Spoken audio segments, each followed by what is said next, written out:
We are extremely pleased that you are here. It is good to come together for the purpose of co-creating. Do you agree? Yes. You are knowing what you are wanting? Yes.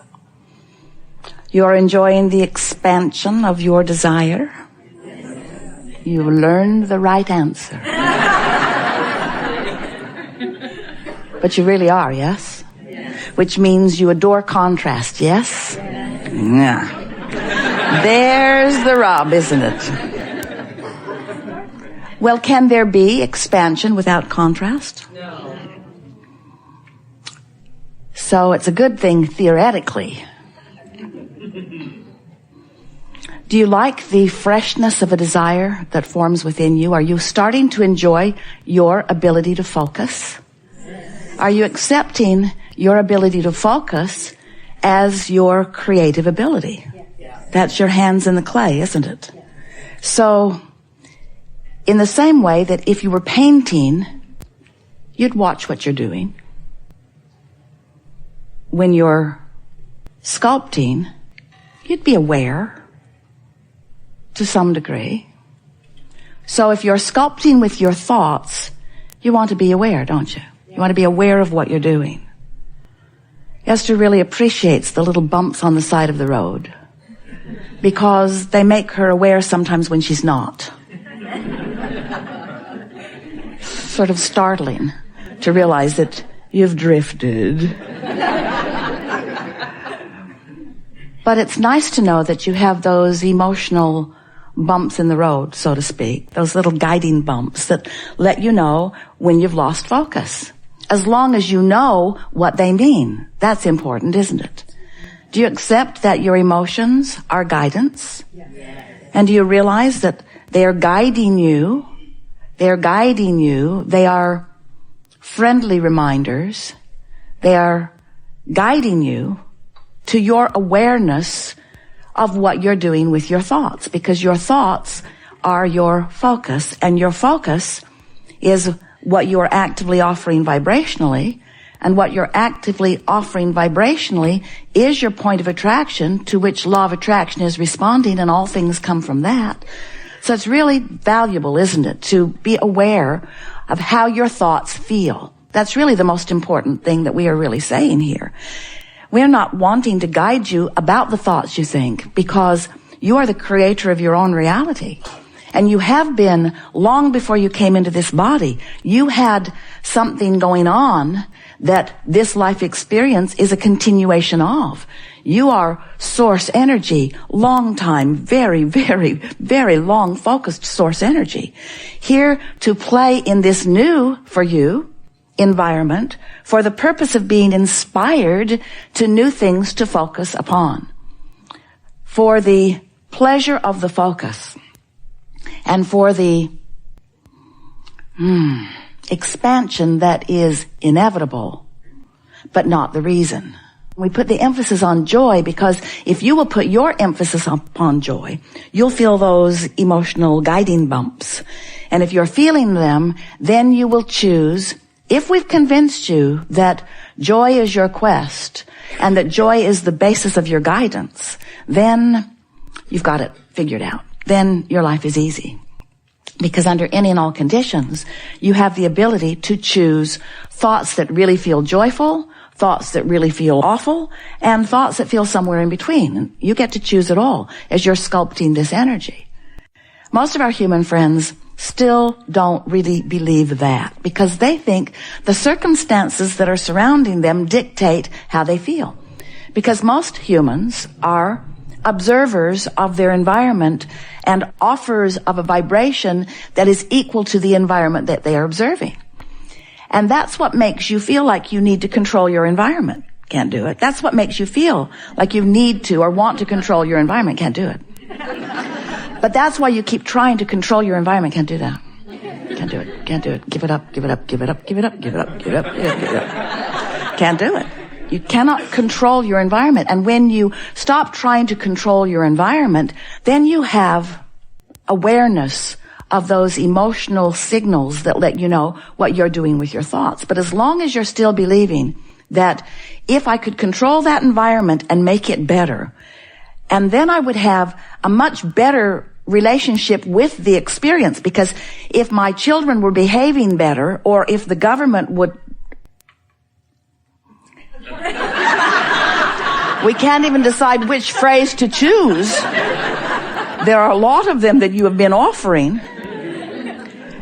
Then I would feel better. If that condition would resolve itself, then my observation of it would go so much better for me. And therefore, I think that you need to do something about the way I feel.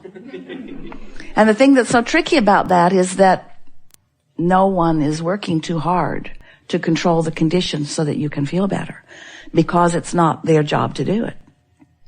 So where does that leave you? There are all kinds of things that you're looking around at that don't please you. What do? Put your head in the sand? You'd feel better.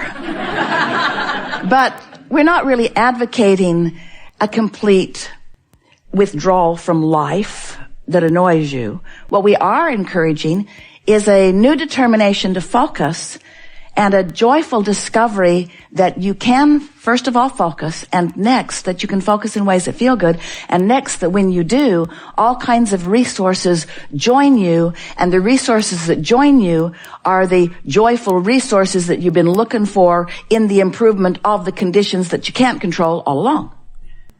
There, we're done. Now you know everything that's important to know, so just go figure out how to make it work in your life.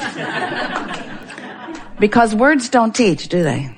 It's only life experience that gives you your understanding. And sometimes we are fortunate enough that we can hit on some words that are meaningful because you've just lived something that makes what we're saying brighten for you, or what you've just lived brighten for you. And that's the advantage of coming together in these collective forums where we can chew together. There's a huge advantage in you all being here on this planet together, interacting with one another, and providing for each other relationships with each other and relationships with the environment that you are co-creating together. It's really the best of all worlds. We would like to help you to feel more powerfully, something that we know that you all want to know about, you all want to feel, but you've managed over time to build barricades and separations between who you are in your physical body and who you really are as source energy. And so sometimes you feel negative emotions that you describe as fearful or insecure or worried or lonely.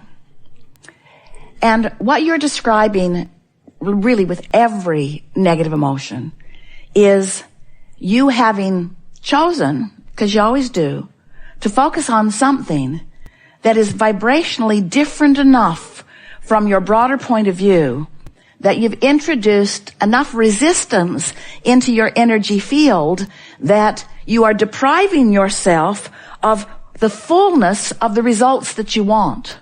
The fullness of the presence of source, or the fullness of the presence of someone that you care about, or the fullness of the presence of the manifestation that you've been working on. In other words, you are the only one who can allow or deprive yourself of anything that you want. And it's all about the vibrational stance. Therefore, it's all about the thoughts you think. Therefore, it's all about the way you feel. And when you get that all together, when you acknowledge that the way I feel is about what I'm doing vibrationally, and what I'm doing vibrationally is about what I'm thinking about, and it all comes down to focus, and I can focus on something that feels good, or I can focus on something that feels bad, every time, every moment, every place, everywhere, everyone.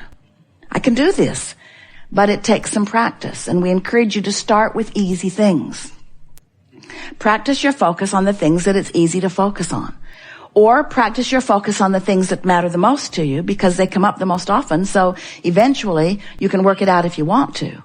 But when you discover your ability to focus and feel, focus and feel, focus and feel, focus and feel, before you know it, you're going to discover the genius of feeling and focus, feeling and focus, feeling and focus. Because once you figure out how to find something that causes you to feel good, and you focus on it long enough that you establish a pattern of that thought, and therefore a pattern of that feeling, you begin to establish for yourself what we have recently been calling an emotional grid. It's like the beginning. It's like an emotional foundation. It's like the foundation of anything. But a foundation, a vibrational foundation, is such a marvelous thing to understand and behold. Because once you accomplish an emotional foundation, law of attraction will fill it in at all levels with things that match it. And your life just becomes rich and full with what you've been calling coincidences, and they are coincidences, but we want to say a coincidence is not a freaky act of nature. It's not a lucky happenstance. A coincidence is an incidence that is cooperatively happening because of the cooperative components that are coming to you in response to the vibrational offering that you're offering. In other words, these coincidences mean converging. It means coming together. It means aligning with things that match how you are dominantly feeling. So once you begin to deliberately conjure by virtue of focusing on things that you know will make you feel good, because last time you focused upon them, they did, so you know that it did it once, so you're going to try it again. Sort of like when you go to a buffet. Really, you're really good at this. When you go to a buffet and you get something in your mouth that is horrible, do you keep going back and trying it again? Oh, I'm going back with my plate. Why? Because it was awful, and I'm going to try to train it into something different. It was just horrible. So you start with things that you know taste good, vibrationally, emotionally, and you focus upon them, and you use that focus with the deliberate intention of establishing an emotional grid that we promise you will fill in with more details. That was our favorite conversation of the day in the evolution of the subject of the grid, because the hunches that you get or the impulses that you get are the grid filling in. And it's really worth acknowledging that grids are going to fill in. They're going to fill in. And you want to be aware of which grid is filling in. Sometimes you can even trace it back to what you were doing or what you were thinking that got that grid going, can't you? Don't get carried away with trying to analyze your thoughts or try to remember everything that you've been thinking. But as you be sensitive to the way that you are feeling, as you are conscious of things occurring, impulses coming, as things happen, don't just consider them luck or coincidence in the way that so often you've thought of coincidence. Think of it as an incident that is co-creating, as a rendezvous that is occurring, as a law of attraction rendezvous that is coming in response to a vibration that you've got going on. It's such a wonderful thing to acknowledge that the things that are coming to you, that the people that you're talking with, that the things that they're saying, that the way the traffic flows, that the articles that you are reading, that every single thing that you are rendezvousing with, everything right down to the last detail is coming in response to the vibrational patterning over which you have complete control. And as you begin exercising it, you will restore yourself to your conscious awareness of the rightness of you, of the worthiness of you, of the bigness of you, of the grandness of you, of the fullness of you, of the wholeness of you, of the goodness of you, you see. These are the impulses that we so enjoy hinting, offering, radiating, emphasizing. And when something thrills you, it is our desire that you understand that it is our thrill that you are feeling. When you feel that love that just radiates right to the very center of that which you are, you've tapped into the love that we have for you. It's such a nice thing when you recognize it. There is a great love here for you. And as always, we remain joyously aware of you and in the vortex.